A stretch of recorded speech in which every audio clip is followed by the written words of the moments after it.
This story started 40 years ago. I grew up in São Paulo in Brazil, and while there are no crocodiles or snakes on the streets, I still spent a lot of time indoors playing video games with my friends. So not surprisingly, I went off to pursue a career in tech. I became a business intelligence architect, and I went off to design decision support systems for companies and corporations such as SAP, PricewaterhouseCoopers, and IBM. So in 2003, I started kitesurfing and fell in love with the ocean. It's amazing how spending time in nature could change your life. So I decided to change careers, pursue a career as a scientist to study climate and understand climate change. And we know climate's changing. August of 2020 was the warmest on record in California. And already this year, more than 4 million acres burned in the state. And according to CAL FIRE 2 weeks ago, there were over 16,000 firefighters on the line of 23 major wildfires in the state.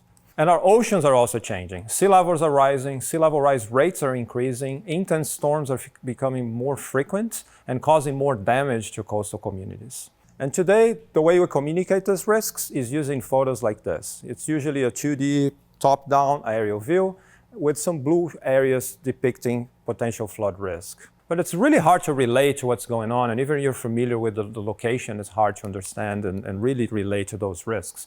And there's growing evidence that this kind of communication tools just don't work. So 1,000 homeowners in Florida were interviewed earlier this year, and some of them were shown these flood maps as the ones you see here on the screen, and some of them didn't see those maps. And the homeowners that saw the maps were less likely to accept that climate change was happening.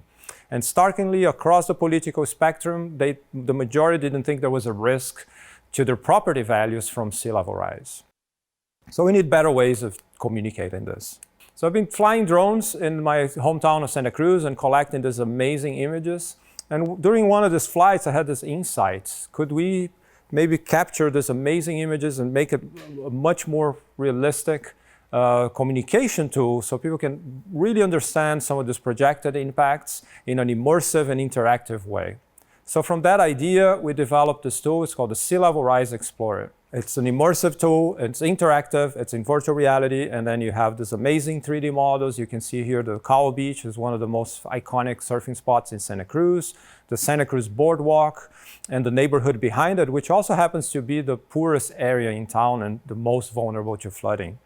And here you can see the boardwalk again, and now you see the flooding. That's 2.4 feet of sea level rise combined with an extreme storm, and that could happen as early as mid-century in the city.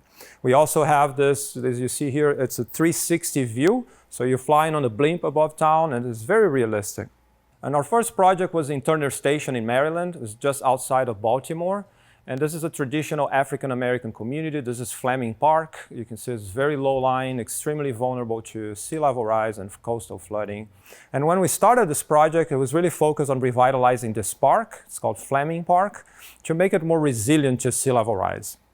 But one of the most gratifying things to me on this work so far was that when this image came out, as you can see here, the neighborhood to the right is also flooded.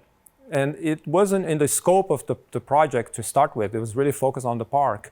But now, in great part to this image, the neighborhood is talking about how can they become more resilient. There are hundreds of homes in that area that are extremely vulnerable as well. So that image really shifted the conversation to a much more, well, not more important, but also a very important one.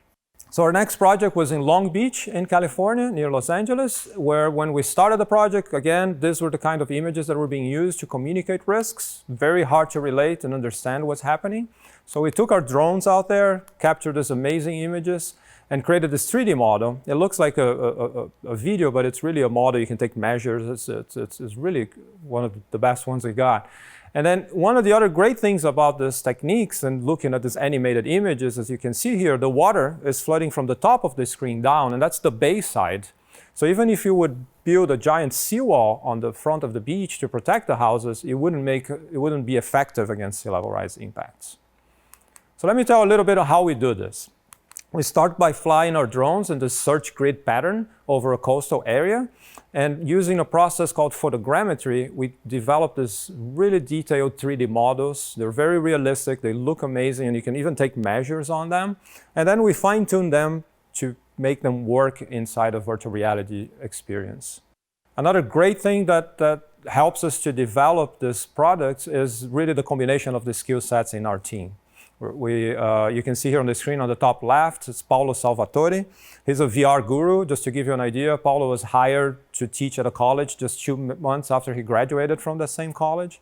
I'm right there in the middle, and I have a bachelor in business, I have a master's in environmental science and management, and a PhD in ocean sciences with a focus in coastal adaptation. And at the bottom, you can see Gianluca. He's our artist, he's a 3D modeler, he codes as well, he's a sound engineer. So having the skill sets really helps to create these tools that are really effective. And we have a lot of fun working together. And the pandemic changed the way a lot of us are working right now. But for us, we've been working remotely for 2 years. They're based in Brazil, and it's working really well. And we take these tools, we bring the headsets, we hold these events at communities when we do these projects, and we show the local residents some of the projected impacts and some of the solutions to the kind of potential solutions to minimize risks. And we're finding that people are much more engaged, they spend more time talking to us. Every one of our events tends to run late, and the most common comment we get is how real the experience feels. And there's also some research showing that interactive images are much more efficient and needed in risk communication. We also had the Santa Cruz experience available at the local library, and 400 people tried out in just about 10 weeks when it was up and running. And those are folks that not necessarily would be engaged or talking about sea level rise or coastal flooding issues and solutions. And 77% of the folks that answered one of our surveys declared that the experience significantly increased their awareness to sea level rise. So now we'll shift gears a little bit. So we'll talk about wildfires, something that's already getting much worse with climate change. So today we're excited to release the Wildfire Explorer. It's a film that we produced in partnership with the Nature Conservancy and the town of Paradise, their Parks and Recreation District. And this is going to tell the story of the Camp Fire, which was the deadliest and costliest fire in California's history that devastated Paradise in 2018. And also some strategies to reduce the risks of fires in the future. So due to a combination of very dry weather, abundant fuel, and really strong winds, this fire started about 7 miles away from the town of Paradise. And it really resulted in this massive firestorm that became impossible to contain. So let me show you a little bit more about how we did this experience. There's another scene in this film that you will see where we created this really large map of the Butte County where Paradise is located. And since this is such a massive area, we couldn't really use drones. So we use a combination of satellite images and terrain elevation data and to provide this amazing stage now where we can tell this story. And this is another testimony, I think, to the power of virtual reality. It can transport you from inside a forest to this bird's eye view in a blink of an eye. So following several years of drought and many days of really, really dry weather and strong winds, as I mentioned, this fire started about 7 miles from the town. 85 people died in that fire. And in less than 6 hours, the town was completely destroyed. And there were times where the fire was consuming the area equivalent of a football field per second. And as America is deurbanizing, especially now that we can all work from home, more and more people are moving to these woodland areas, right? They're also called the wildland-urban interface. And there are 43 million homes and 100 million people in the United States today living in areas like this. Talking about the impacts of the Camp Fire, they're severe and really widespread. These red dots that you see here represent more than 17,000 structures that were destroyed by the fire. It caused $16 billion in damages. So I looked that up, and at the time of the fire, $16 billion, you would be able to buy a house to every single one of the more than 50,000 evacuees from the fire. And the impacts affected local towns like Chico, or overnight, more than 10,000 people showed up. And some towns that need decades to plan for tremendous growth like this.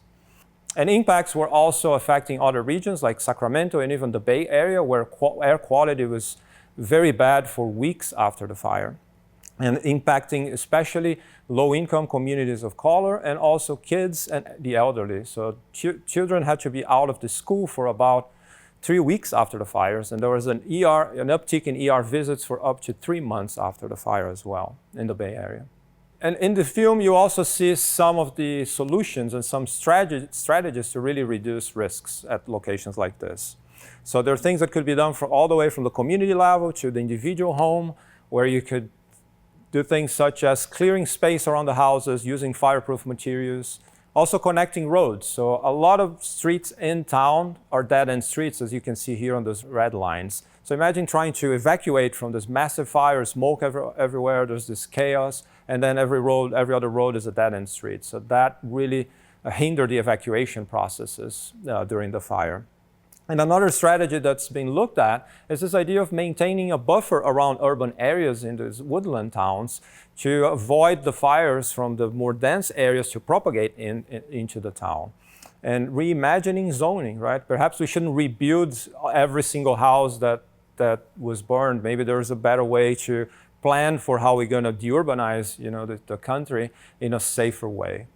So we've been using these immersive tools that can promote also pro-social behavior change that's been shown in some research to really bring awareness to the community and drive new policies and hopefully prevent future catastrophes such as this from ever happening again. So thank you very much.